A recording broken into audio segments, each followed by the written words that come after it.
नमस्कार, माझे नाव प्रणाली भरत बोराडे आहे। मी इयत्ता 8वी शिकते। माझ्या शाळेचे नाव स्वर्गीय भास्कररावजी शिंगणे माध्यमिक विद्यालय हाहोरा आहे।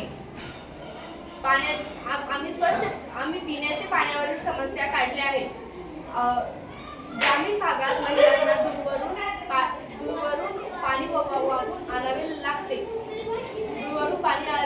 पाण्याची गैरसोय आहे, म्हणून औद्योगिक कचरा गैरसोय यामुळे पाण्याची समस्या खूप आहे।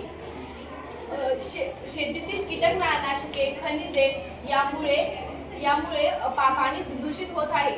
तर यावरील काही उपाय आहेत। पाणी स्वच्छ करण्यासाठी फिल्टर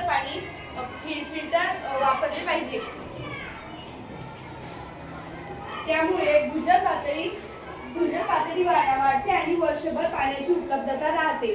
छतावरील पडणारे पावसाचे पाणी टाक्यामधील किंवा जमिनीत साठवणे, विहिरी आणि बोअरमधील पाणी कमी होत चालले आहे, कारण पावसाचे पाणी जमिनीत झोडपण्याची संधी कमी आहे। लोकसंख्या वाढल्यामुळे पाण्याची मागणी पण पुरवठा मर्यादित आहे। धन्यवाद।